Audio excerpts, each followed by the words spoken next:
Yan po, good morning, no? Meron po tayong Bobcat na 570.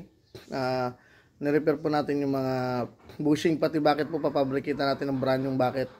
Nagpapabricate po tayo niya kasi wala po mabili dito sa Pilipinas, no? At talagang gagawa natin, no? At ito po, papakita ko po sa inyo, baliktarin ko lang po yung camera ko, no? Yung Bobcat na 570. Yan po yung Bobcat na 570, no? Ayan po. Bobcat po, yan po yung model niya. Ito nyo po. Yan, 570. S570, no? Na Bobcat. Yan. Pinasok po dito sa motor pool natin kasi ginawa po ito. May welding job po. Yan po, yung mga bushing. Nirepair po natin. Kalog po yan, no? Yung mga ano. Yan. Yan po, no? 570 po na Bobcat. Kita nyo po. At yan. Ano po tayo, tawag doon, ito po yung bucket,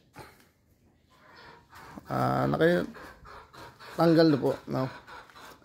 Ayan, kakabit na rin po yan, sinukatan lang po yan kasi nagpapabricate po tayo ng bago nyan, kaya po natin magpabricate ng bago nyan, no? Yung bucket. Ayan, pagkatapos po dumating na po yung pin, i-install po natin mamaya yan, no? Abangan nyo lang po, no? Gagamitin po yan ngayon. Ayan. Thank you po. At yan na po, na-assemble na natin yung bucket. Yan, no? Yan, nakita nyo po, nakakabit na. Yan. Pero hindi pa ito yung brand yung bucket, no? Sinalpak lang at gagamitin. Yan. Yan, may apoy kukunin nila yan.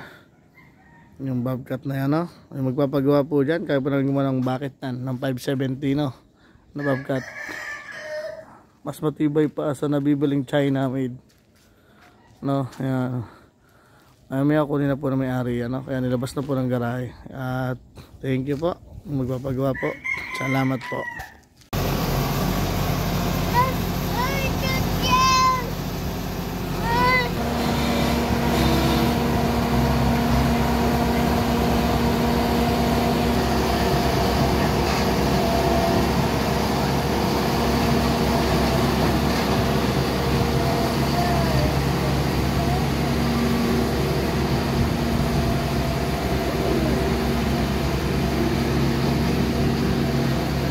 Mom.